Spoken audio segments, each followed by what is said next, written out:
Alright! Good morning Pilipinas and good morning world! At sa ating mga kababayang OFW at mga kababayan natin na nandito sa Pilipinas na walang sawang sumusuporta dito sa ating munting programa, thank you so much. Mabuhay po tayong lahat hanggat gusto natin. Well, anyways, tuloy-tuloy na po tayo sa balita dito ng mga tamang balita at sagutin ang malinformation ni papakalat ng mga fake news peddlers ng mga anti-Marcos, lalong-lalo na doon galing sa mga DDS na mga saltik magkakabayan. Yes, dapat silang sagutin. Bakit? Kasi pag-aayalan sila na lagi pong naninira araw-araw kay BBM at sa Marcos Administration sa katagalan pagkakabayan, agal mga paninira, maging totoo yan sa mata ng ibang tao. So dapat silang sagutin kasi ang bagong Pilipinas, bawal po ang mga sinungaling. At siyempre, kasama niyo pa rin si Sir Ivan, ang pinakabulol na vlogger sa balat ng YouTube, pero bibigay sa inyo ng mga totoo at mga preskong balita na kinukuha natin sa ating kapitbahay na social media. So magandang buhay sa ating lahat mga kababayan and a happy Monday sa ating lahat.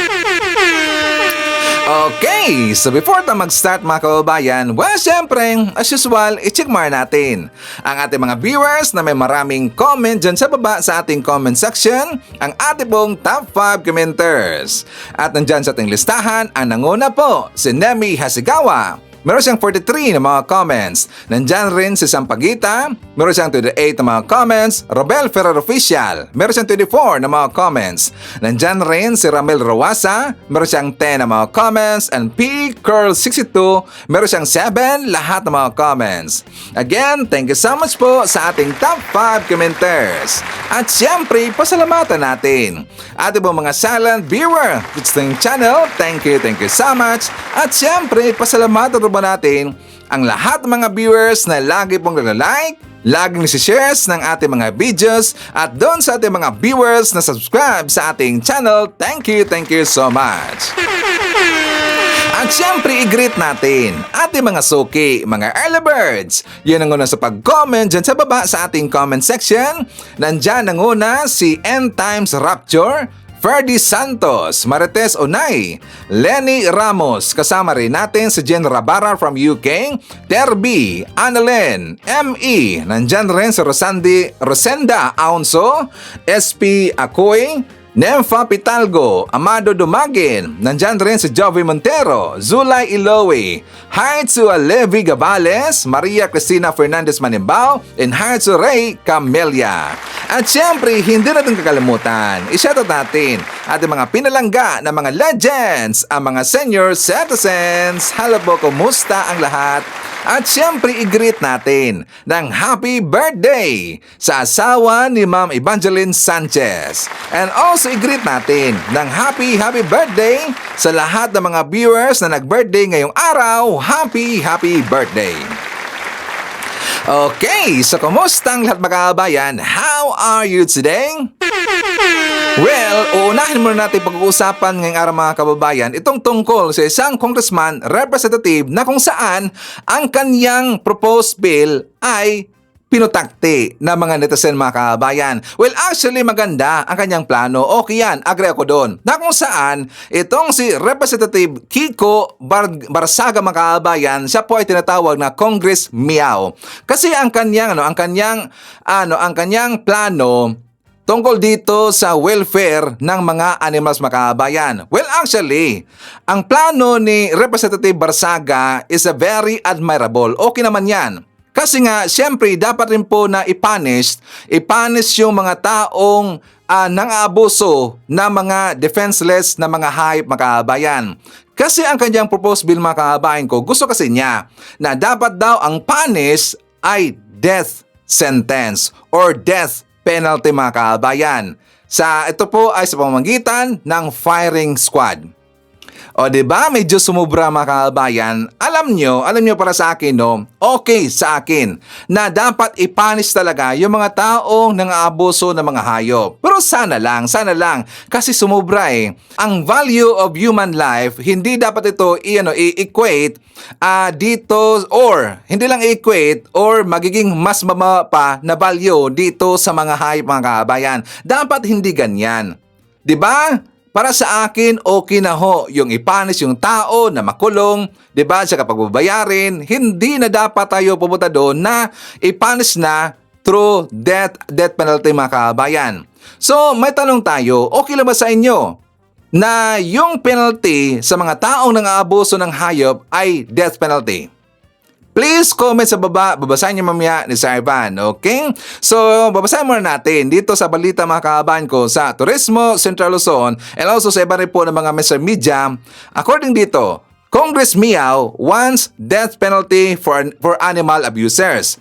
Cavite 4th District Representative Kiko Barsaga is going viral after proposing the death penalty by firing squad for abusers of defenseless animals. Sabi dito, animal cruelty is an injustice that has no place in our society, which I agree mga kababayan. So yun ang sabi ni Barsaga. The freshman lawmaker previously vowed to push laws protecting aso dogs and pusakats. He also recently said chronic litterbugs deserve the death penalty too. As of now, the Philippines has no active capital punishment. It was scrapped in 2006. Whether Barsaga will file a formal bill remains to be seen. So yun ang kanyang proposed bill mga kabayan, ang kanyang plano. So kaya nga siya ay nabash dito, pinutakti ng mga netizen kasi medyo sumubra ang kanyang plano na punishment dito sa mga taong umabuso ng mga hayop mga kabayan. Okay? So anyway, sa forward tayo. Pag-uusapan po natin itong nakakatawa na sinabi ni Manang Cynthia Villar kasi hindi na siya senator mga kabayan, siya ay foreigner senator. So tungkol dito sa prime water. Kasi nga 'di ba the other day mga kabayan, meron kasi siyang ambush interview. Tinanong siya tungkol dito sa prime water. Ang masamang serbisyo ng prime water mga kabayan. So before natin bibigyan ng reaksyon ng kanyang mga sinasabi, ipapakita ko muna sa inyo itong kanyang video. For more details, let's watch this. Ay palagi naman niya binibira ang prime water. Ang prime water, meron lang kami mga bayan na sineservice, hindi lahat sineservice namin. And merong mga bayan na talaga may problema sa tubig. Kahit na gawa natin ng ng water system, may problema like yung matataas, like San Jose del Monte, Bulacan. Meron talagang problema. So, hindi lahat yung kasalanan na nagpo-provide ng water. At saka hindi naman malaki ang binabayad sa amin yan. In fact, gusto nga ni Manny Villar i-dispose na yung prime water kasi ginagamit lang sa amin, panira sa amin politika. Hindi naman kami kumikita ng malaki yan dyan. Okay, so sabi niya mga kababayan, ginamit ang ito na paninira sa kanilang pamilya itong prime water. Ginamit na paninira. Unang-una man ang Cynthia, hindi naman kayo babanatan, puputaktihin, kuyogin dyan sa social media kung maayos lang sana ang inyong serbisyo ng inyong kumpanya na prime water. Correct if I'm wrong, Manang Cynthia. Diba? Hindi sana yan mangyayari. At saka kung may plano kayo na i-dispose yung prime water, hindi dapat ura-urada. At saka huwag mong gawing dahilan na itong plano ni Manny Villar daw, na plano nilang i-dispose itong prime water mga kabayan. Hindi dapat yan mangyayari. Bakit? Unang-una, before nila i-dispose mga kabayan ko, dapat bayaran muna nila ang kanilang mga customer dito sa perwisyong dulot ng kanilang kumpanya. Dapat may managot muna dito before yan i-dispose ng pamilya Villar mga kabayan. At saka may tanong, bakit hindi nyo yan i-dispose noon na nung meron pang isang congressman na kursunada na bilhin ang inyong prime water? Bakit hindi kayo pumayag noon? At saka second, Manang Villar, parang nagiging dito sa statement mo parang nagiging utang na loob pa dito ng taong bayan ang inyong kumpanya. 'Di ba? Parang nagiging utang na loob pa dito ng mga tao sa kanila dito sa kanilang masamang serbisyo ng kanilang kumpanya mga kabayan. Kasi nagiging pabiktim pa dito maliit lang daw ang bayad sa kanilang mga kabayan, maliit lang daw yung nakuha nilang bayad dyan ng tubig. 'Di ba? Nagiging utang na loob pa. Kung okay lang sana ang inyong serbisyo ng prime water, wala sanang problema yan. Hindi sana kayo babanatan at hindi sana magkaproblema ang inyong kumpanya. Pero siyempre, aabot pa rin yan doon sa Senado kasi nga napag-alaman natin na meron hong conflict of interest yung kumpanya nila dito sa LOA mga kabayan, dito sa Tanggoberno. Kasi unang-una, sila ho ay senador. Sila ay isang government officials at yan po ay bawal talaga sa batas mga kabayan na meron kang koneksyon sa isang private na kumpanya. Lalo na sila yung may-ari mga kabayan. Di ba nakakatawa talaga itong si Manny Villar Manny Villar. Nakakatawa talaga itong si Manang Cynthia mga kabayan. Pa-feeling victim ka agad. Okay, so bakit ko napag-usapan ang prime water? Kasi unang-una, di ba? Naalala ba natin na yan po ay sinabi ni BBM na pananagutin niya kung sino yung may sala dito sa issue ng tubig mga kabayan. Sa pangit na serbisyo ng prime water. Kahit hindi niya pinangalanan kung ano yung name ng kumpanya makabayan at saka sino yung may-ari, alam natin kung sino ang pinatutukulan dito ni PBM. 'Di ba? Sila ay pananagutin at meron pong plano yung Senado na mag-imbestiga tungkol sa prime water makabayan. So ngayon, bakit ko pinag-usapan yan? Kasi nga nakatawa mga kabayan, ito ay very alarming at walang kwenta. Nakita na ho natin yung listahan ng mga senador kung ano ang komite ang kanilang hahawakan mga kababayan. Di ba nakita ho natin yan? Doon bubungad sa akin, nakatawa si Mark Villar mga kababayan, ang kanyang hawakan ay ang Public Works. Di ba? DPWH. Nakatawa talaga kasi isa na po dito sa sinabi ni BBM na pananagutin niya yung may sala sa flood control projects makabayan, yung merong ghost projects. At saka the other day, meron na sinabi si PBM, included kahapon, doon sa kanyang teaser, sa kanyang podcast makabayan, part 3, na mangyayari ngayong araw, di ba meron siya sinabi na meron na ho silang nakita, at saka kung sino yung mga may kinalaman, may sala na dito tungkol sa flood control projects makabayan. Meron na ho sila nakita at saka kanila pong pananagutin makabayan, kanilang kakasuhan.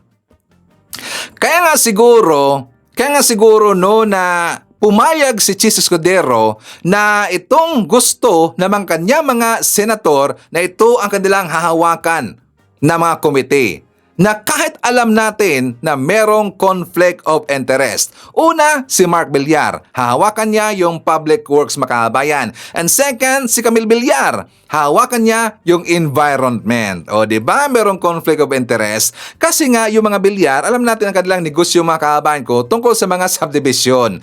Kaya nga di ba merong issue sa land grabbing, itong mga agricultural land sa kanilang binili at sa kinonvert nila into subdivision mga kababayan. Tapos hahawakan ni Camille Villar yung environment na komite makabayan.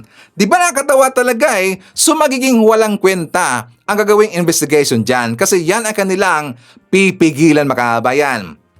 Siguro lang kung bakit nagiging Senate President ulit itong si Chis Escudero makabayan kasi nga dito sa mga request ng kanilang mga kalyado dyan sa Senado. For example, dito kay Mark Villar at saka Camille Villar, na sila ay papayag na ibubuto nila ulit itong si Chis Escudero bilang Senate President makabayan basta papayagan sila ni Chis na ito ang kanilang hahawakan na komite.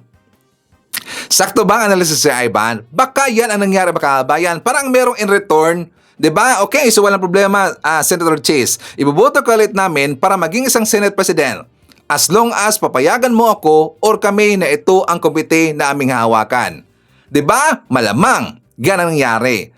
Dito rin po, dahil napag-usapan natin itong mga komite dyan sa Senado makabayan, kasi di ba meron na pong listahan. So, for example, dito kay Bongo makabayan, ano yung hinawakan ni Bongo? Merong isa doon tungkol sa health. Ano ba ang alam ni Bongo sa health makabayan? Sa health sector? Hindi siya doktor. Ano bang alam niya sa health sector? Ito kasing health makabayan, ito kasi ay ginagamit, ginweaponize kasi ito ni Bongo kasi siyempre sa kanyang pamumulitika makabayan. Kasi nga diba tungkol dito sa Malasakit Center, kahit matanong tayo ng isang tao na nakilala dito sa Malasakit Center makabayan or nakakalam sa Malasakit Center, sino ang una lang babanggitin? Diba si Bongo? Kaya nga ginamit niya, ginweaponize ni Bongo itong Malasakit Center makabayan. And second, tungkol dito kay Robin Padilla.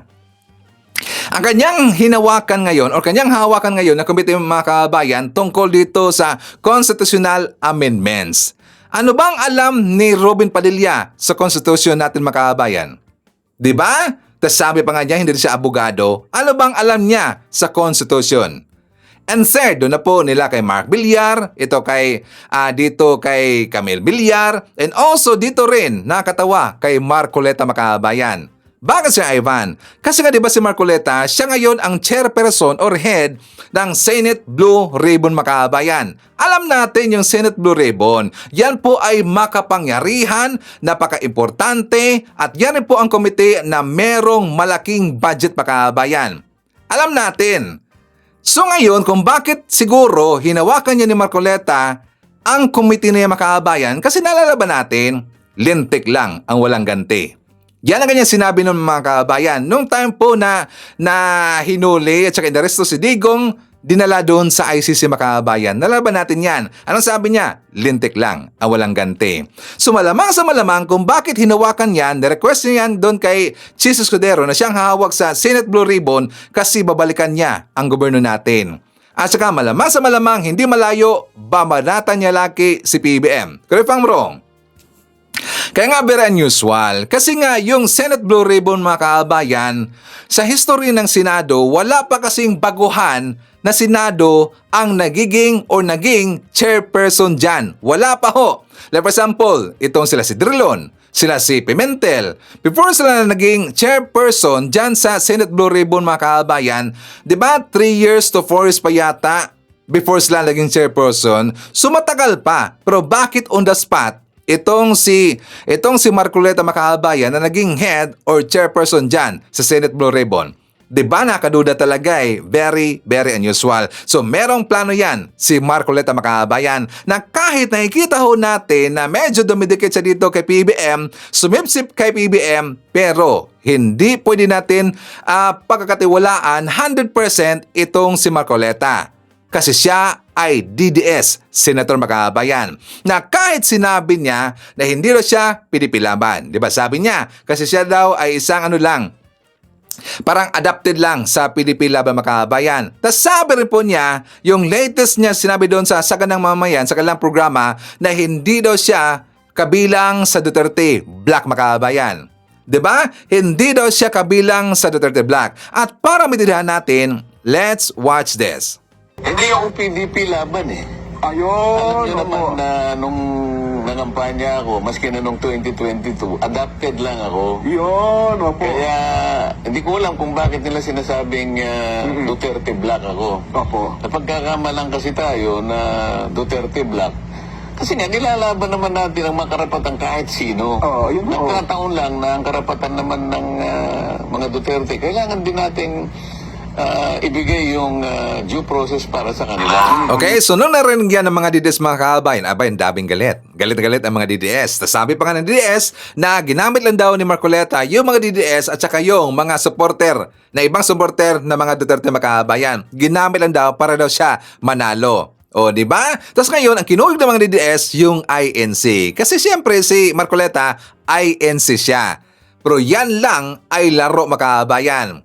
Nilaro lang tayo ni Marcoleta. Hindi ko maniniwala na hindi siya Duterte Black. Bakit? Doon pa nga lang mismo sa post ng PDP Laban mga kabayan, nandun ho yung mukha ni Marcoleta.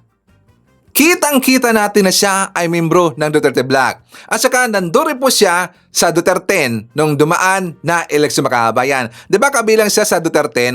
Ibig sabihin siya ay isang DDS. Siya ay kabilang sa Duterte Black. Pero dito, gusto lang siya kasi na medyo humiwalay ng konti sa mga DDS para hindi siya pagdududahan makabayan. Correct if I'm wrong? Hindi pwede natin pagkatiwalaan itong si Marcoleta, okay? So pasisya no sa INC, yun kasi ang nakikita ko at saka yun po ay aking pananaw dito. So dapat hindi tayo 100% maniniwala kay Marcoleta, okay? So anyways mga kahaban ko, ibabagita ko sa inyo itong conversation ni Llamas at saka ni Cristan kasi maganda ang kanilang pag-uusapan mga kahabayan. Ito rin po ay tungkol sa prime water and also tungkol po dito sa DPWS or sa flood control issue mga kahabayan. For more details, let's watch this. pinag-utos ng ating presidente. No? Marami pang iba. Halimbawa, nabanggit niya yung tubig na hindi umaabot sa gripo. Alam naman natin kung sino pinapatamaan doon. Di ba? Okay. At inutusan niya ang luwa na imbestigahan at ayusin yan. Ang problema, bakit luwa? Luwa yung nagbigay ng mga 100 contracts sa Prime Water nung panahon ng nakaraang gobyerno. No? Ayusin muna, linisin muna yung luha. No? Sila yung responsible dito sa kakulangan ng serbisyo nitong kumpanyang ito. In terms of malinis, sustainable na tubig, no? Ayun yung problema kapag pinasa mo sa luwa, yung pag-imbestiga. Halimbawa, yung dito sa napakahalaga na baka pinakamahalaga na sinabi niya sa SONA, yung mahiya naman kayo, no? Doon sa mga Ayun, oo nga libo-libong flood control projects na ginawa ng gobyerno, no, na ang resulta ay malawakang baha. Kaya nagalit siya. Pero ang inatasan niyang mag-audit at mag-imbestiga yung DPWH. Kasama yung DPWH sa problema Yeah. Diba? Dito. So, dapat sana isang independent body yung mag-imbestiga.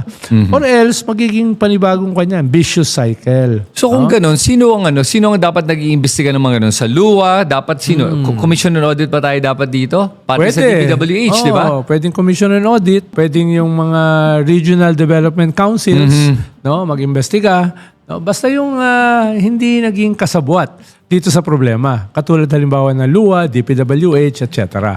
No? Okay, sige. Speaking of the Senate, actually, pag-usapan naman natin ngayon yung mga appointments na nakuha ng ating mga senador. Medyo nagulat ako dito sa... nagulat ba ako? Hindi ako nagulat, sa totoo lang. Tignan nga natin kung ano yung mga appointments. Kasi pag tinignan mo dito, pakita natin mo yung mga PDP laban. Marami-rami yan andyan, si Bongo leading the pack with the health committee, tapos sports at saka youth. Robin Padilla gets constitutional amendments at cultural committee and Muslim affairs, public information and mass media. Rodante Marcoleta gets blue ribbon. The much wanted committee, blue ribbon, at saka trade, commerce at entrepreneurship. At saka si Bato de la Rosa, the usual, peace and order. Pero tanong ko sa inyo, dito sa mga nakita mo dito, sila yung mga pinakamaraming nakuhang mga appointments sa lahat. Tama. Bakit kaya lumalabas dito? Ito yung mga nakuha lahat. Ano sa tingin mo? Agree ka ba o disagree? Agree. At saka yung mga kinuha nila ay makikita mo yung mga conflict of interest. Halimbawa, yung kay Bongo, yung pagkuha niya sa health, yan yung basihan na weaponize niya yung Yes. Yung malasakit centers. No? Na parang akin ito, di ba? Na siyang may kapangyarihan doon. Teka lang, hindi dapat yun. So, isusustain niya yan sa mga committee na ito. Tapos at may nakuha pala, remember, nakakuha siya ng 3 billion na insertion para sa health centers. Tama. Doon sa 142 insertions daw ni Senate President. No? Okay, sunod naman si Robin Padilla. Sumunod si Robin Hood Padilla. No? Kinuha niya yung sa media. No? Siya yung kumatay doon sa mga defender ng ABS-CBN. Binanatan niya dati yan nung tinanggalan ng franchise nung ABS-CBN. Pero mas malala, yung nakuha niya, yung sa constitutional amendment. Ano bang alam ni Robin Padilla sa ating konstitusyon? Nagtulak siya dati ng charter change. Sus Mariosep. Nagtulak siya noon, ng Chacha. Tapos, sino pa ba yung iba?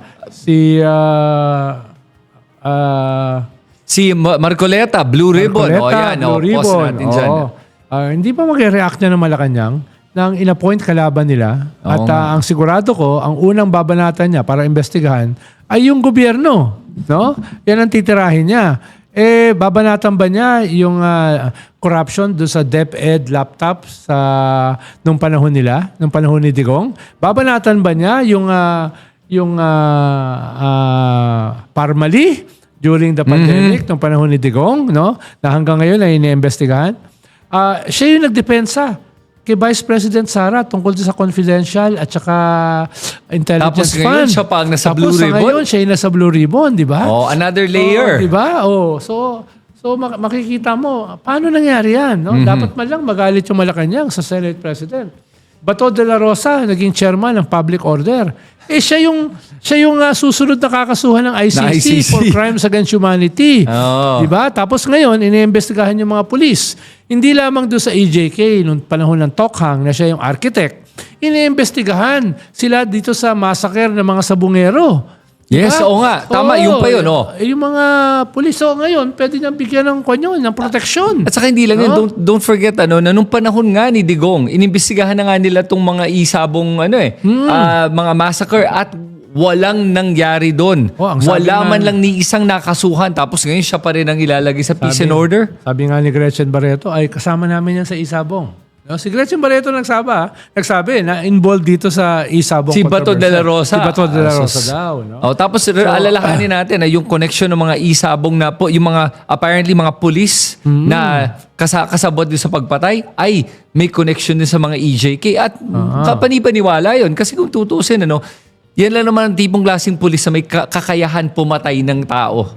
So kaya mabilis na yan Kung for hire ka rin naman, pinagkakitaan mo EJK, ito pa isa pang pagkakakitaan mo. Ang magkano binabayad per kill.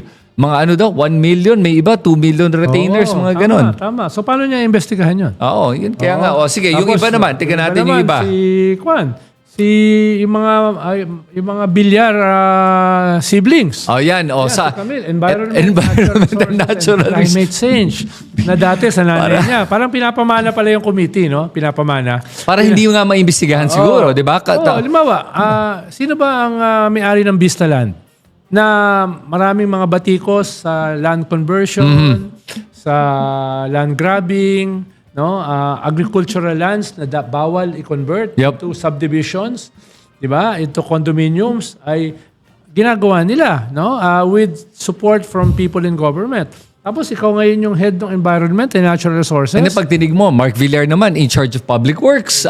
Yun naman, yes. kasama sila sa... Siya dati ang secretary ng DPWH. DPWH, oo. Nung siya ay secretary, under niya ang LUA. At yung LUA ang nagbigay ng sa Prime Water. Prime Water, yun. ng mahigit 100 kontrata, with water districts, Imaginein mo yung yung regulatory capture. Imaginein mo yung conflict of interest. Halimbawa, si Camille Villar, yung mga bilyar, meron silang mining. Yes. Yung Agustin Gold Mining, Sila lang ang nag-iisa na may-ari ng copper smeltering facility sa Pilipinas. Tapos siyang in charge hawak mo ng committee na. environmental- So clearly, conflict of interest. And I think more than conflict of interest, what I see happening right now, ay mukhang nilalagay yan pamprotekta nga sa mga interest nila. Definitely. Yun ang problema, hindi para sa interest ng taong bayan, para sa interest ng ating bansa, pero sa sariling interest ngayon. Diyan dapat magalit ang kabataan.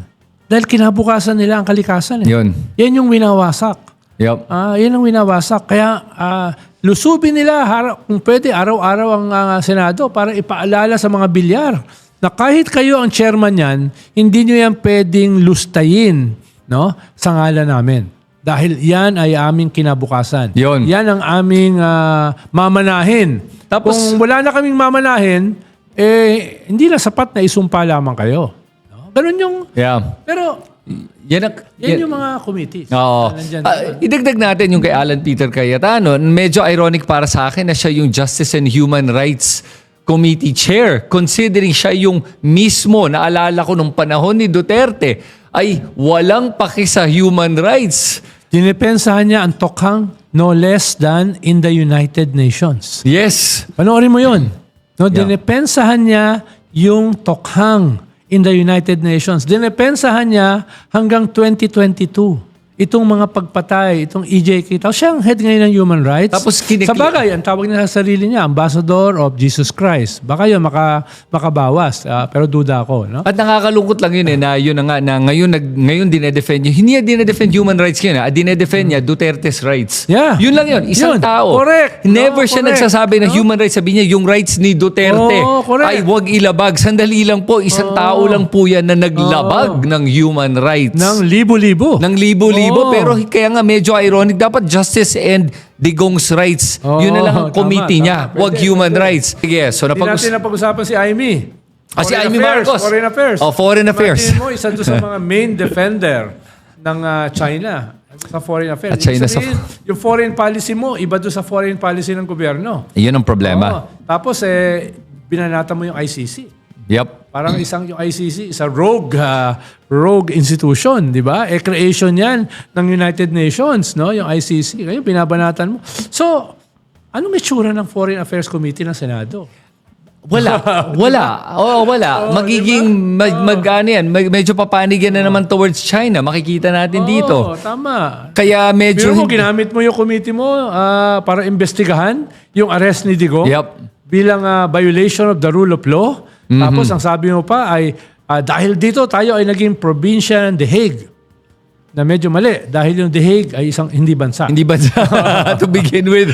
Alam mo, yan ang problema pag hindi masyadong learned yung ating mga senador eh. Hindi naman tayo ganun katalino, pero hindi naman tayo gagawa ng ganun mga statement. Pero alam mo, Ronald, nakikita ko ngayon dito sa bagong mga Senate committee chairmanships ay kung dati kala mo circus ang ating Senado, ngayon mas lalong naging circus na talaga. Tama. Ang gulo na talaga nito is going to be a massive clown show. Kaya nga, magiging katawa-tawa itong Senado mga kababayan. At saka yan po ay very alarming. So siya nga pala, before na magpatuloy po sa ating talakayan mga kababayan ko, i-share naman natin. Nandyan si Benny Randa, Fabrigar, Elben Estioco from Dubai, Adoracion Andaya, kasama rin natin si Jolie Pentor, Brian Baltasar, Catherine Reliera, nandyan rin si Elmer Pinaranda, Anes Alegri, Mercy De Vera, Jose Lisa Moises, isyarat natin si Anita Lomboy, Catherine Lucido, Consuelo Corpos, Paterno Bindana, Pilipino ako, nandyan rin si Sir Jaime Garcia, Derek Arruina Argilias, and Derek William Mayo.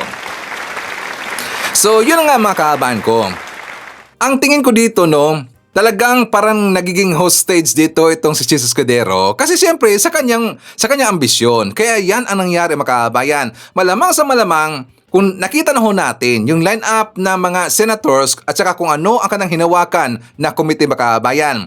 Diba? Merong conflict of interest. So, ang ibig sabihin dito mga kaabayan, ito ay parang naging return ni Chis Escudero dito sa kanyang mga kalyado na mga DDS senators makabayan. Kasi siyempre, yan ang sasabihin ng mga DDS senators na ito ang gusto kong hawakan na kung gusto mo na iboboto kita, na bilang isang Senate President dyan sa Senado, well, ito rin ang gusto ko. Itong hawakan ko na komite makabayan. Maramang yan ang nagiging bargain dyan.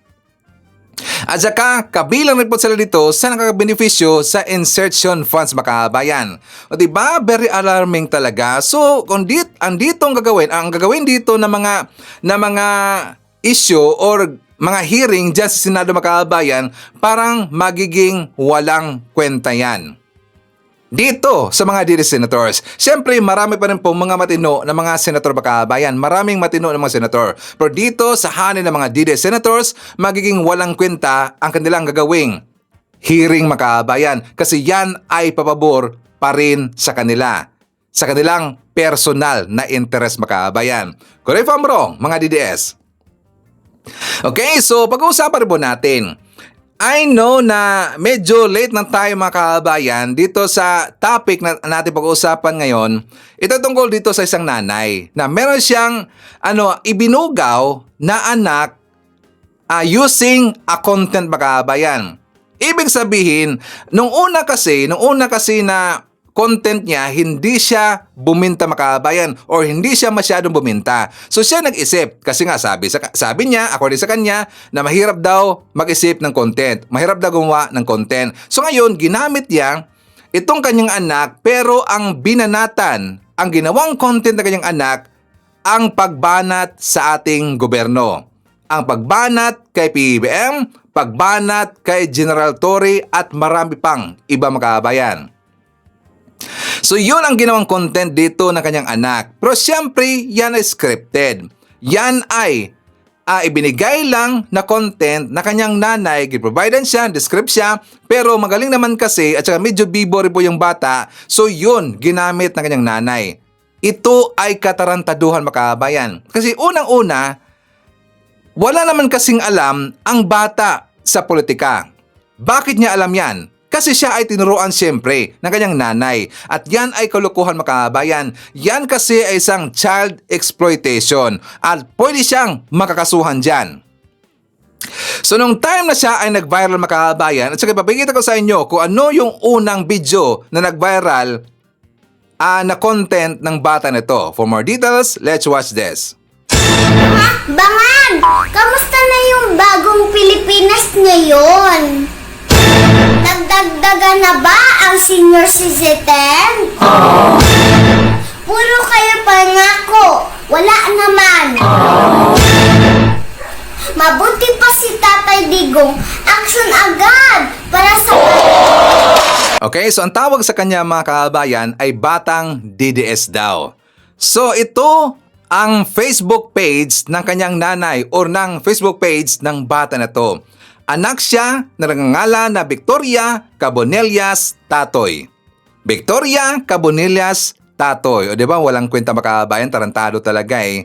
Parang asal hayop. Ginawa niyang hayop ang kanyang anak. So dito sa content ng kanyang anak, mismo ang kanyang anak ang nabash dito mga kabayan. Kasi kung titingnan ho natin, tignan natin yung mga comment no sa baba, unang nabash ang bata. Kasi bakit daw siya nakinig sa kanyang nanay, hindi daw maganda ang kanyang content. 'Di ba? Tas ilan na po dito sa mga comment ng mga kababayan natin, ito ay child pang-abuso daw ng bata. Dapat kasuhan yung mga magulang. Dapat kasuhan yung nanay ng bata na yan. O diba? Tingnan nyo yung mga comment ng mga kababayan natin. Grabe yung nanay na yan. Tinuturuan, nakabastusan yung anak para kumita. Siraulong nanay, dapat dyan makulong. Pati bata, tinuruan na ng kasinungalingan, dapat dyan i-report sa DSWD. So, I agree talaga na dapat yan ay i-report natin mga kabayan kasi hindi maganda ang kanyang ginawa sa kanyang anak. So, nang dahil ito ay nag-viral mga kabayan, ito rin po ay isinumbong sa DSWD, unti-unti ninyang tinatanggal ang mga video na content na kung saan binira niya ng kanyang anak ang gobyerno natin mga kabayan. Tinatanggal niya kasi nung tininan ko ang kanyang Facebook page, wala na doon yung ibang mga na-content na ating makasamahan ng mga pro-admin vlogger. So buti na lang nakita ko na nag-vlog itong si Tamski, si Nyulo mga kabayan tungkol dito sa babae na to. So papakita ko sa inyo ang vlog ni Nyulo kasi dapat natin siyang i-expose mga kabayan at para hindi na niya ulitin ang kanyang ginawa sa kanyang anak na tinuruan niya para lang babanatan at gobyerno, ginamit niya ito, ang bata na to. For more details, let's watch this. Itong si Victoria Tatoy, ikaw tanga tong Victoria Tatoy na to eh. Pakinggan nyo to. Bangan! Kamusta na yung bagong Pilipinas ngayon? Nagdagdagan na ba ang senior citizen? Puro kayo pangako, wala naman. Mabuti pa si Tatay Digong, action agad para sa... Sa nanay neto or sino man nag-aalaga dito, putang ina ka. Ikaw na nanay ka, hayop ka eh. Kung di ka ba naman kupal, hayop ka. Ha? Tinuturuan mo yung bata, exploitation yan sa kinukurap mo yung isip ng bata. Taka ka ba? Ako nga yung mga anak ko pinapalabas ko pag may live ako. Ayoko sila makakarinig dito dahil hindi pa sila dapat. Ikaw putang ina ka nanay ka.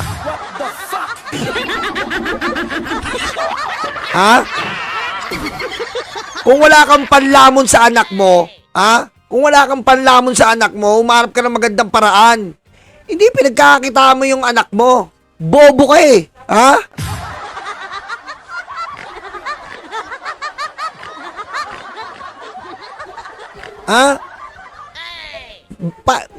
Parehas lang yan ang binubugaw ang anak. Alam mo ba yun? Gano'n ka kakupal? Wala kang puso, hayop ka. Tignan mo, ayan ayan po ang inaano niya, Cool! Congrats, cool! Nanalo kang walang kalaban, Ikaw nagwagi, ikaw nag-isip, ikaw panalo, Congrats, nanalo ka na walang kalaban, cool! Kupal tong nanay na to.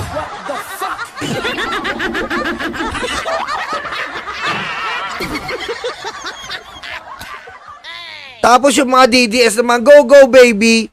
Mga tanga kayo. Alam nyo ba ginagawa nyo sa bata? Ha? Alam nyo yung ginagawa nyo sa bata? Alam nyo ba yon? Binibigyan nyo ng malisya yung inosenteng utak ng bata. Mga kupal.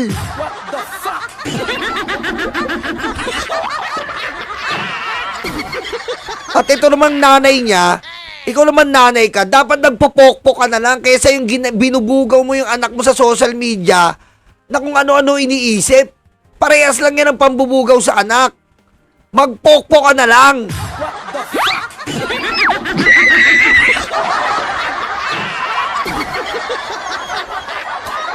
Oh, ito pa. Tignan niyo po. Oh.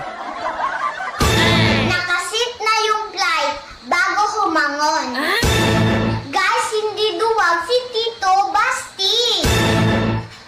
Yung hindi nakaintindi, ang liit ng utak, parang basher ko, Kita mo? Pero natututo na yung bata, ang liit ng utak. Tinuturo mo sa anak mo yan, kupal. Ha? Kesa yung anak mo binubugaw mo, ikaw ang magpapokpok. Eto ha, ikaw nanay ka, kundi ka ba naman kukupal-kupal kang hayop ka? Ginagawa mo sa anak mo yan? Ha? Para kumita ka ng pera, anak mo ginaganyan mo? Anong klase ka? Wala kang panlamon sa anak mo?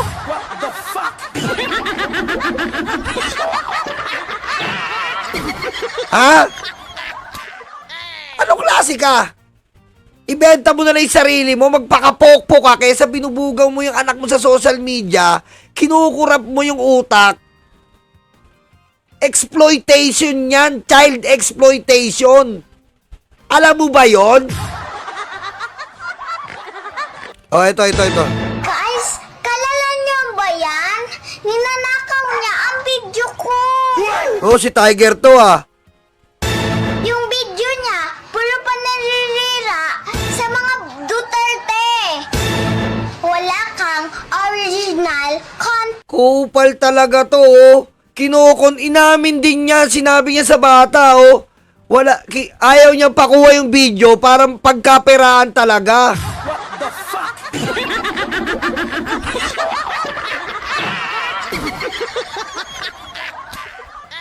Kupal talaga tong babaeng to. Hindi na lang siya maging pokpok ang putik na to. Wala kang puso, hayop ka!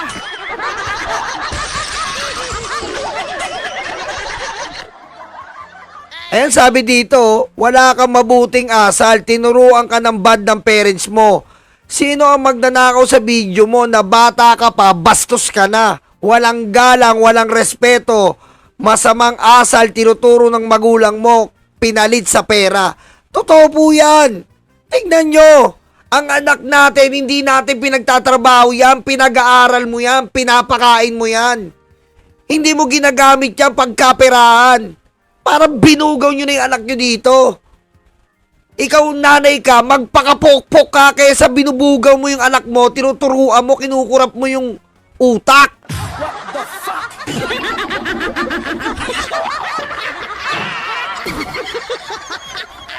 Ang kapal na mukha na ito ng nanay na to, nakakagalit tong hayop na to.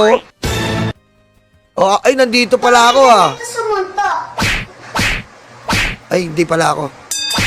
Tingnan mo. Hoy, Tori, naawa si Tito Basti sa katawan mo.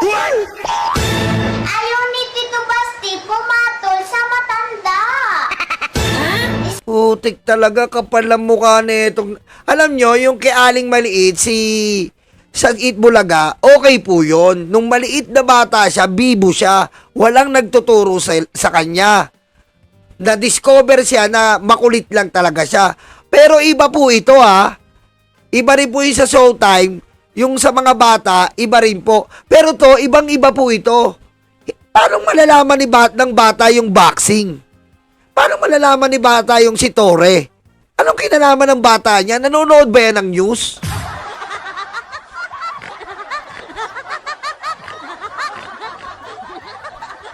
Nanonood ba ng news yung bata? Suntok ka lang. Biro mo, eto pa kay BBM. meron po tayong magagawa. Imbis na bumaha tuwing tag-ulan, ang gagawin natin ay iipunin natin ang tubig para mapakinabangan sa panahon ng tagtuyot. Naiipon ko na yung tubig. Tignan mo, salbahing nanay ito, kupal. Kupal na nanay ito. Yun na. Eto yung nanay, oh. Tek, wala kasing nagbo-view yung mukha niyang pangit ang nilalagay niya. Mo, ayan, oh, eto. May sakit na si tatay dahil sa'yo yan, Tori. Oh, yan ha, kita mo, oh. Kita mo, oh. Ganito, ipanood mo, sabihin mo, panood mo sa kanya. Ha? Papanood mo kung paano fingerin ni Digong katulong, minura yung Santo Papa. Papanood mo, nilaplap ang iba't ibang babae. Ipanood mo, hayop kang nanay ka.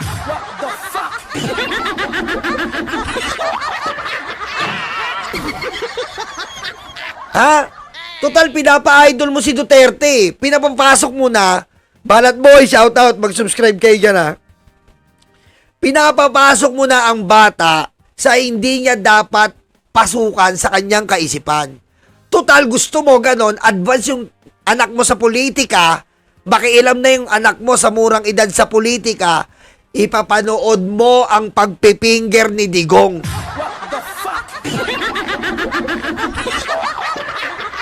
Ha? Pagkatapos nun, ipapanood mo yung laplap ni Digong. Ipapanood mo. Total, gusto mo na sa politika yung anak mo eh.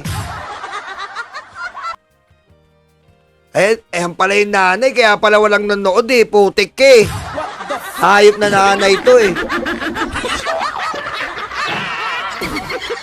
Okay, so yung mga video na ipinakita ninyo mga kabayan, wala na doon sa kanyang Facebook account. So kung bakit ko rin po ipinakita ninyo itong vlog ni Nyulo, kasi nga ayaw kong magmura makabayan. Kaya pinakita ko yung vlog ni Nyulo. Kasi nga, dapat lang talaga na itong nanay na to na mumurahin makabayan. So tama lang na siya ay minumura, pinagmumura ni Nyulo makabayan. Bagay lang sa kanya kasi siya ay asal hayop. 'Di ba? Ang nakikita natin dito parang hindi nanay makabayan. Kung siya ba ay nanay, siya ay isang napaka-bad talaga na nanay makabayan. Bad influence siya sa kanyang anak. Tama sinabi ni Nyulo na, di ba yung anak sabi niya, yung anak niya pinapaalis niya muna before siya mag-vlog makabayan kasi para hindi marinig ang kanyang mga sasabihin kasi tungkol sa politika. The same rin dito sa bahay.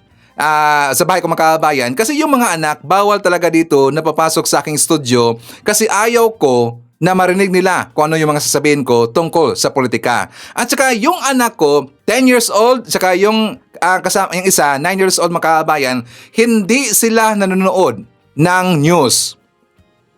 Alam na nila yung style ko, yung tawa ko, yung intro ko, hanggang dyan lang. Pero kabuuan ng aking vlog makabayan, hindi sila nakikinig kasi siyempre hindi sila interesado. Pero dito, ang batang babae na anak nung tatoy na apelyido na yon, bakit niya alam tungkol ito kay Torre, tungkol kay PBBM, tungkol sa sinabi ni PBBM na iipunin yung tubig? Bakit niya alam? Kasi sinusulan niya. Binigyan niya kasi ng script makabayan na ito ang kanyang sasabihin. 'Di ba? Ibig sabihin, ibinugaw niya ang kanyang anak. Kasi kapag siya ang nagko-content makabayan sa kanyang Facebook account, hindi kasi pinapanood, hindi kasi nagba-viral. At kapag ang kanyang anak kanyang gagamitin na sa kanyang gustong mangyari na content, marami rin kasing nanonood makabayan. Siyempre, marami naman kasi mga tanga, sa mga bobo, sa mga gonggong na mga DDS supporter, sinuportaan nila yung bata. Ginamit nila yung bata makabayan. Okay, so ang tanong natin dito, question, tama lang ba na itong babae na to, nanay na to, ay pagmumurahin makabayan? Tama lang ba sa kanya? Please comment sa baba, babasahin niyo mamaya ni Sir Ivan. At tama rin po ba na siya ay makulong dahil dito sa batas na child exploitation, mga kababayan. Tama lang ba na siya ay makulong? Please comment sa baba, babasahin mo mamaya ni Sir Ivan, okay? So before tayo magpapatuloy sa ating talakayan, mga kababayan, i-shout muna natin. Nandyan si Evelyn Garcia, Shirley Rizman, Monet Borromeo, nandyan rin si Leoncio Jr. Caga, Ashen, Tony de los Reyes, Abing Sulet, nandyan rin si Josephine Gallego, Salvi Caparanga, Hatsu Emmy Mapalad, Eva Nareta, Leonardo Manansala, nandyan rin si Osmeño Faner, Danilo Carbonilla, Pay Crispo, and Hatsu Sampagita. Okay. So mga kababayan ko, babalikan natin itong si Chis Escudero. Kasi nga, alam mo natin, I think and I believe na nakita nyo na po yung sinabi ng isang profesor doon sa UP Manila, mga kababayan, na binanatan niya itong si Chis Escudero. 'Di ba? Tingnan nyo, mismong eskwelahan ni Chis Escudero, binanatan siya, mga kababayan. In front yun sa 1,200 plus na mga graduate na mga estudyante. Binanatan niya, pinaparinggan niya itong si Chis Escudero. For more details, let's watch this. Ang tanong ay, ano ang ninanais ninyo maging saligan, gabay at tanglaw na siyang tutuhog sa lahat ng aspeto ng inyong buhay? Para sa UP, ito ay karangalan, kahusayan at paglilingkod. Una sa lahat, ang bawat isa, honor, excellence, service, ay dapat patunayan sa pamamagitan lalo na ng gawa. Ang karangalan halimbawa ay hindi nanggagaling sa katungkulan, kahit paman your honor ang tawag sa nakaupo sa poder. Sa totoo, marami sa binabating your honor ay wala talagang honor. Honor is not built into the position.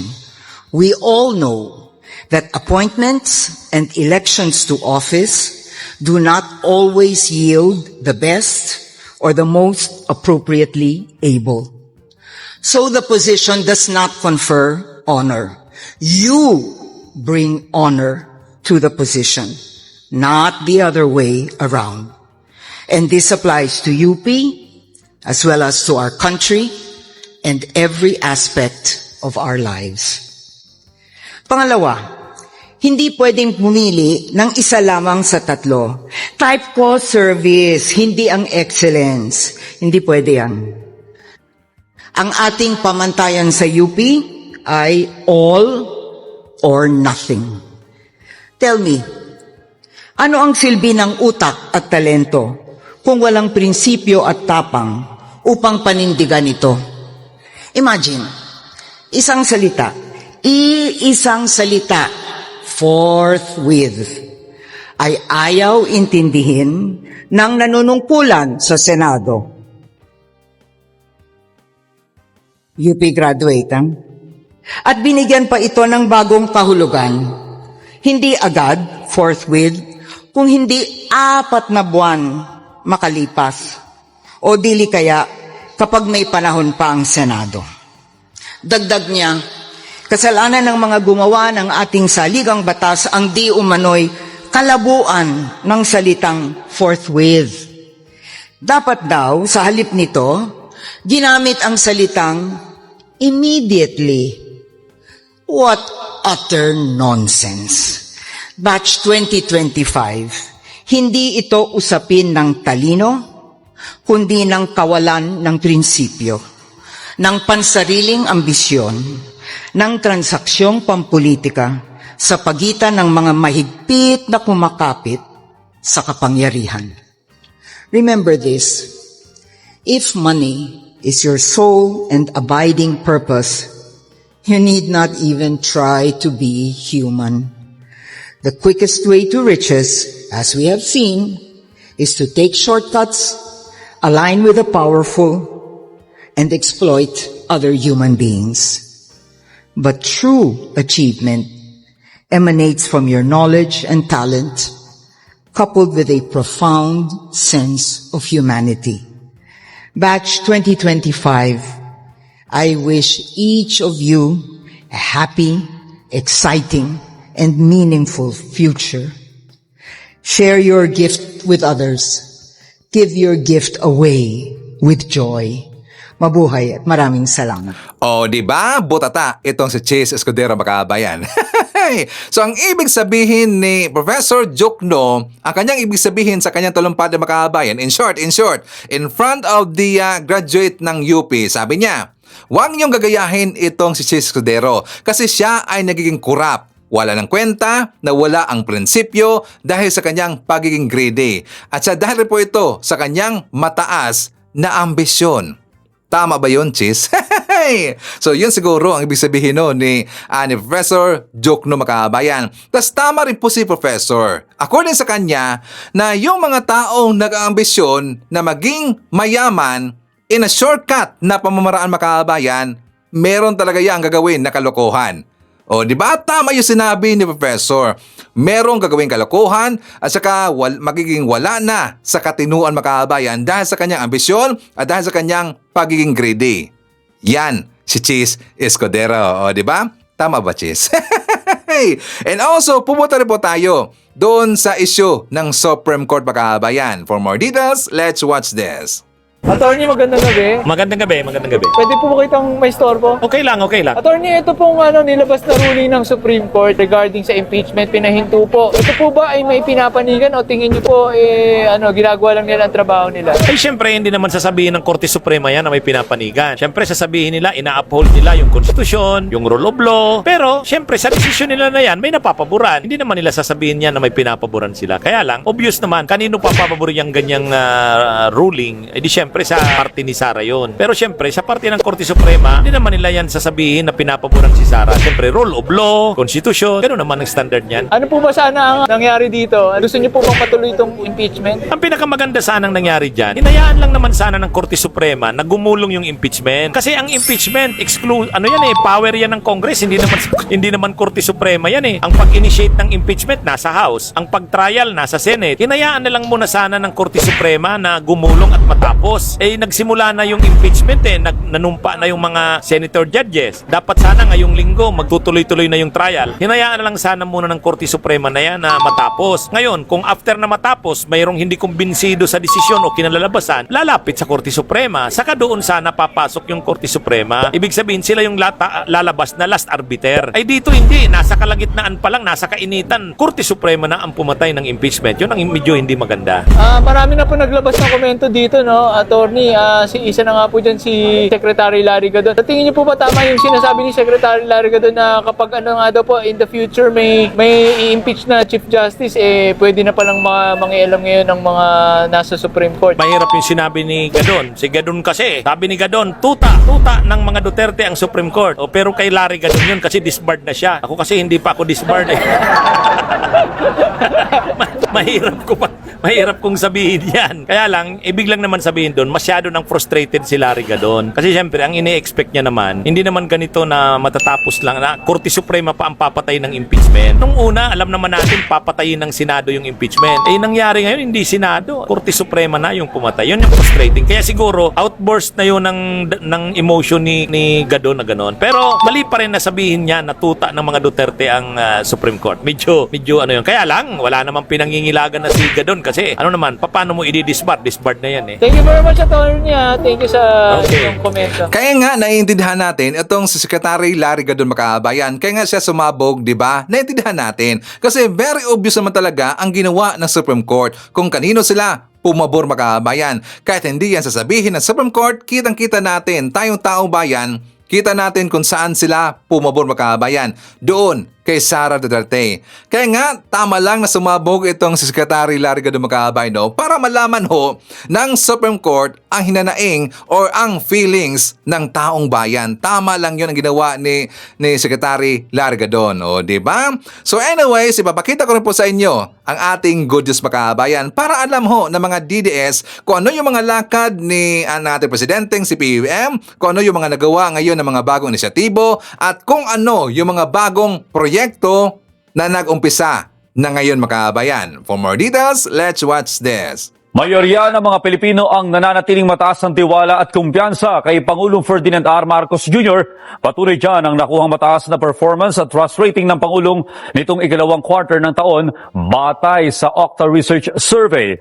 Todo racket sa paglalabandera si Nanay Rosela habang nagtatrabaho bilang tagalinis ng barangay ang kanyang asawa. Pero sa dami ng gastusin, kulang pa rin ang kanilang kinikita para sa dalawang anak. Buti na lang at may natatanggap sila mula sa Pantawid Pamilyang Pilipino Program o 4Ps ng administrasyon ni Pangulong Ferdinand R. Marcos Jr. Dahil sa pangtawid yan, nakakatulong sa mga anak kong tag-aaral ko. Ngayon, gaya ng pang-araw-araw nila, baon, pangkain nila sa pang-araw-araw, hindi mo mapababayaan. Sa ilalim ng administrasyon ni Pangulong Marcos Jr., papalo sa 5 milyong pamilya ang nabenepisyuhan ng pinansyal na tulong mula sa 4Ps. Ito ang buwanang 300 hanggang 700 piso na educational grant para sa mga bata, ayuda para mapabuti ang kalusugan at subsidiya para sa bigas. Sa kanyang State of the Nation address kamakailan, sinabi ng Pangulo na papalo sa 5 milyong Pilipino ang nabenepisyohan ng 4Ps simula 2022. 1.5 milyon ang nakagraduate mula sa programa na ang ibig sabihin, bumuti na ang kalidad ng buhay. Sa ating mga LGU, hanapin ninyong lahat na ipasok silang lahat sa 4Ps at sa iba pang mga programa ng DSWD. Para naman, maitaguyod natin sila at magsimula na ang kanilang paglakbay tungo sa pag-unlad ng kanilang buhay. Kaya ang performance si Pangulong Marcos para kay Nanay Rosela, Approve naman ma'am kasi kumbaga okay naman siyang magiging Pangulo. batay sa pinakabagong tugon ng Masa Nationwide Survey ngayong ikalawang quarter ng 2025, umarangkada ang performance rating ng Pangulo. Mula sa 59% noong Abril ay sumipa ito sa 62% ngayong Hulyo, habang ang kanyang trust ratings mula sa 60% umangat sa 64%. Dahil dyan, naungusan ni Pangulong Marcos ang iba pang mataas na opisyal sa pamahalaan sa parehong trust at performance ratings. Ayon sa Okta Research, ang pag-usad ng ratings ng Pangulo ay refleksyon na mayorya pa rin ng Pilipino ang sumusuporta kay Pangulong Marcos Jr. Kabilang dito si Nanay Phoebe, na suportado ang pag-resback ng Pangulo sa mga tiwaling nasa likod ng mga flood control projects na nagpalubog sa kanyang maliit na karinderya. Ilang yata 5,000 yung nalugi sa akin. Yung puhunan ko, inutang ko pa yun. Pabor din siya sa direktiba ni Pangulong Marcos na hulihin ang mga nagpakasasa sa pondo para sa pagpigil sa baha. Tama. Kasi sila lang yung mayaman, lalo lang naghihirap yung mahirap eh. Pag talagang inanon ng Pangulo yun, talagang makakasuhan sila. Pangulo yun eh. Ayon naman sa Malacanang, anuman ang trust at performance ratings ng Pangulo, wala po kaming gagawin kundi magtrabaho. Magtatrabaho po kami na magtatrabaho at hindi po kami magbabakasyon hanggat sa kakayanin. Trabaho lang ng trabaho. Kaya naman si Javier, naniniwala siya patuloy ang pagganda ng buhay ng mga Pilipino. Dumaan naman kasi, ngayon, nung na-implement ng nagkaroon ng SONA, itong SONA, parang bago dumating SONA, bumaba na yung mga presyuhan ng mga bilihin eh. No, nakokontrol. So, ibig sabihin, naisasagawa ng ating gobyerno. Nakokontrol. Kaya, sana tuloy-tuloy sa huling termino ni Pangulo, pati ng kanyang mga kabineto, sana tuloy-tuloy mga proyekto na sinasabi niya na may angat talaga ang ekonomiya natin, lalo higit yung buhay ng mga taong umaasa sa laylayan ng ating gobyerno. Tiniyak ni Pangulong Ferdinand R. Marcos Jr. ang tuloy-tuloy na pangangalaga sa mga OFWs. Sa katunayan, iba't ibang serbisyo para sa kanila, kabilang ang OFW Hospital, mas lalo pang paigtingin. Sa ika-4 na State of the Nation address ni Pangulong Ferdinand R. Marcos Jr., pinuri niya ang mga overseas Filipino workers. Giit ng Pangulo, ang mga OFW ay patunay ng galing at kasipagan ng mga Pilipino saan mo man ilagay. Nagpapasalamat tayo sa ating mga magigiting ng OFW dahil sa kanila na ipamalas ang angking galing, kabutihan at puso ng Pilipino sa lahat ng sulok ng daigdig. Bilang ganti sa sakripisyo ng mga OFW, siniguro ng Presidente na tututukan ang iba't ibang kaso ng mga Pinoy na nasa ibang bansa. Inatasan niya ang Department of Migrant Workers at Department of Foreign Affairs na tutukan ang pagresolba sa mga kaso. Sa loob ng 3 taon, nagawa ng kapatawaran ang mahigit 600 kababayan nating nahatulan dahil sa sari-saring paglabag sa batas sa ibang bansa Nasa mahigit 1 milyong OFW na ang naserbisyuhan ng OFW Lounge sa paliparan. Paiigtingin din ang paglaban sa illegal recruitment at human trafficking. Gayon din ang pagpapalakas ng digitalization, lalo na sa pagproseso ng dokumento ng mga OFW. Sa bagong Pilipinas, pagpapatuloy ang ating parangal at pagbibigay-pugay sa mga OFW sa pamamagitan ng mga programang tagos sa kanilang puso at diwa, sa pamamagitan ng mga proseso na magpapaginhawa sa kanilang pagbabiyahe, pag-uukol ng karagdagang panahon para sa kanilang pamilya.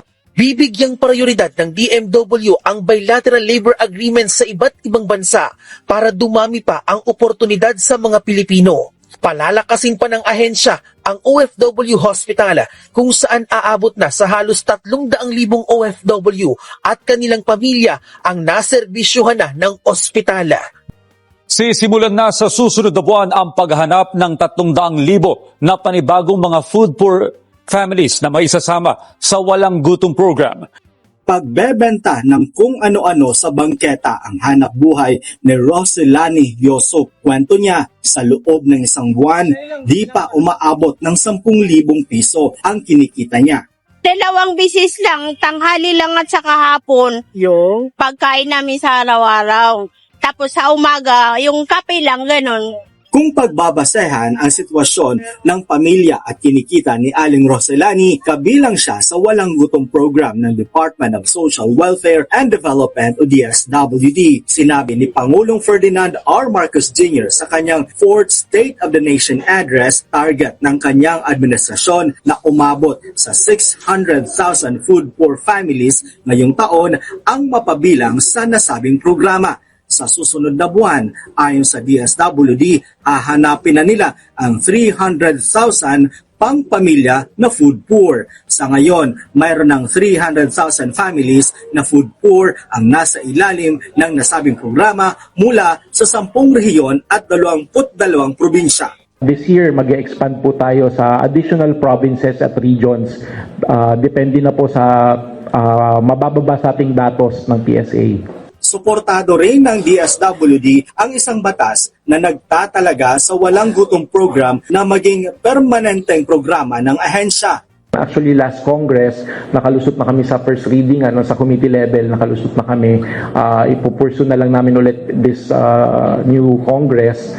Isa rin sa mga innovation ang digitalization ng nasabing programa na ipinapatupad na sa Tondo, Metro Manila, Cebu at Surigao. Pipindot-pindot na lang sila kung ano yung gusto nilang order ng mga pagkain.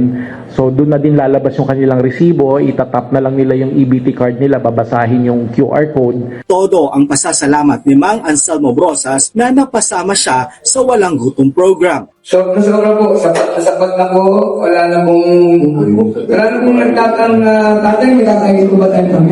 Ang mga beneficiary ng Walang Gutom program ay base sa Food Poverty Survey ng Philippine Statistics Authority.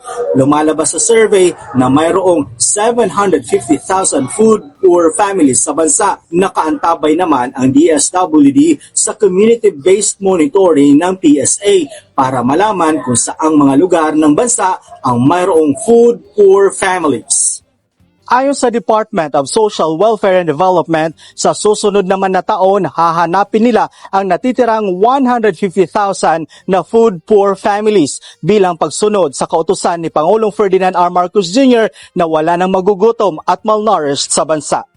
Aminado si Nanay Doribet na madalas na siyang nahihilo, sumasakit ang kanyang tuhod at nanlalabo ang kanyang mata. 67 taong gulang na rin kasi siya, kaya may kailangan na siyang pagkagastusan. Siyempre, yung maintenance ng cholesterol, yung, siyempre, mga, kailangan mo sa mga pagkain. Kasi minsan may mga diet ka pang, minsan yung pasyal-pasyal, paminsan-minsan. Siyempre, kailangan din natin yung mga pasyal-pasyal na minsan. Umaasa ng si Nanay Doribet sa 2,500 pesos na pension kada buwan. Mula ito sa pumanaw niyang asawa. Kaya naman, laking tuwa niya nang malaman na madadagdagan ito simula Setyembre.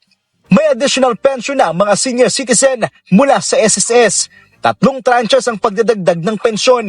Simula sa September 2025, 10% ang idadagdag sa retirement at disability pensioners at 5% naman sa death or survivor pensioners. Gayon din sa September 2026 at September 2027.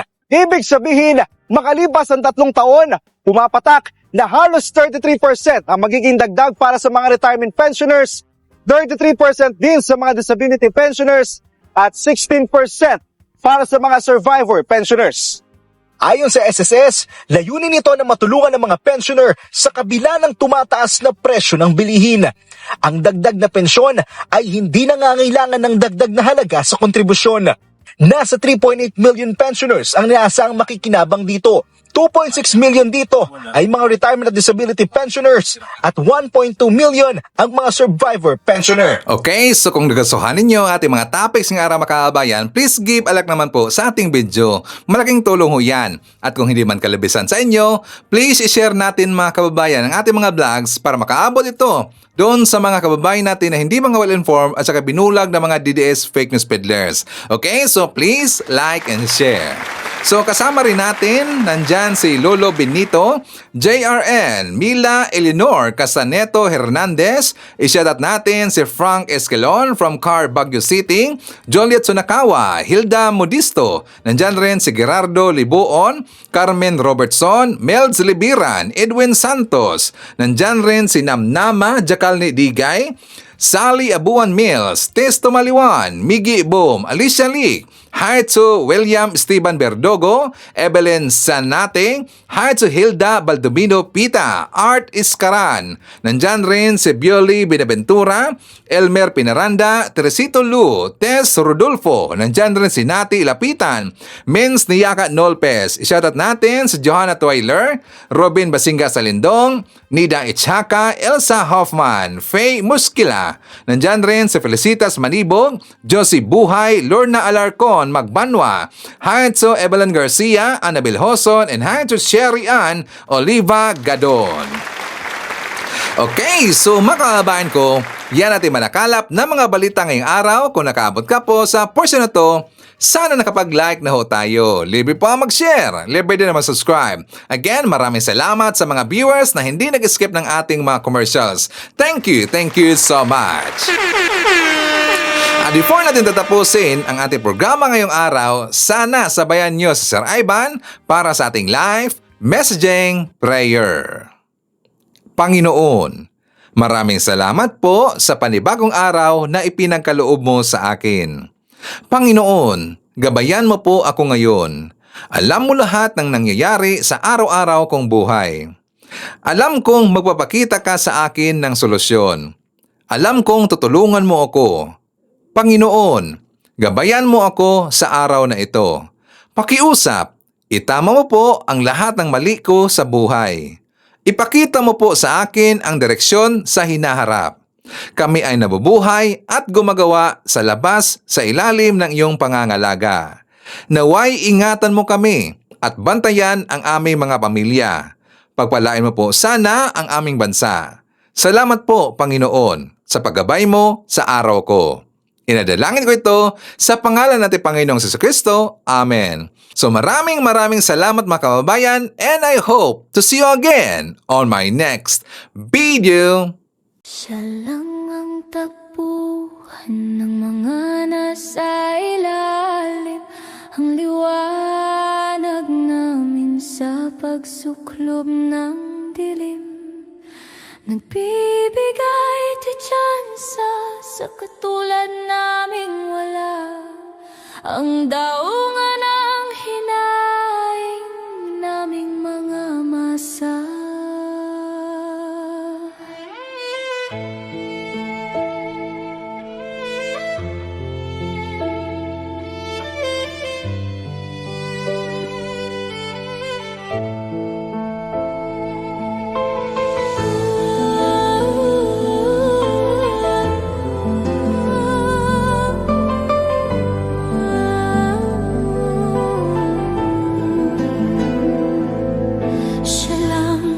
Ang takbuhan ng mga nasa ilalim, ang liwanag namin sa pagsuklob ng dilim.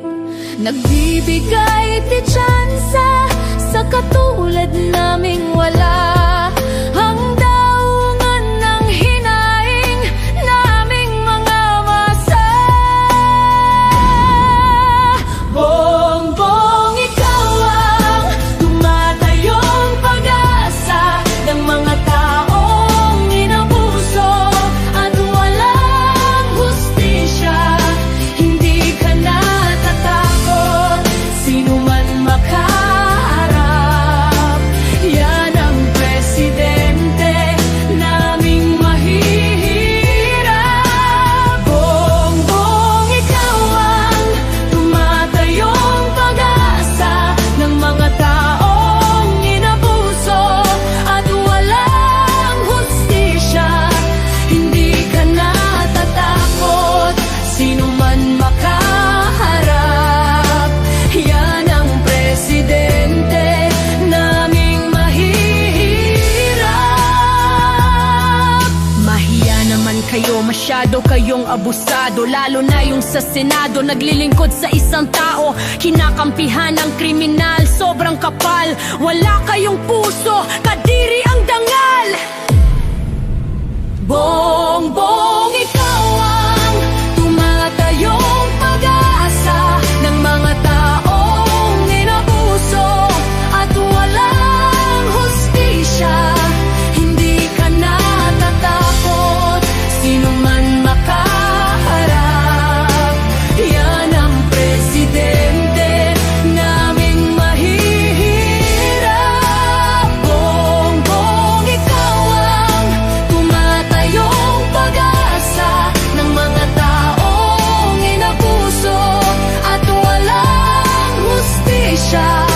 Hindi ka natatakot, sino man makaharap. Yan ang presidente naming mahihirap. Kung ikanong mangyayari, ikaw ay sasamahan. Mga yapak mo aming palagiang susundan. Taong bayan minahal at hindi mo iniwan. Bukas ang iyong tenga sa katarungan. Kahit anong mangyari, ikaw ay sasamahan. Mga yapak mo aming palagiang susundan. Taong bayan minahal at hindi mo iniwan. Bukas ang iyong tenga sa katarungan. Puro pekeng pangako ang mga Duterte, Marcos pa din kami. Kahit anong mangyari, pinayabong ang bansa. Kita mo ang ginawa, ang tunay na boses naming mga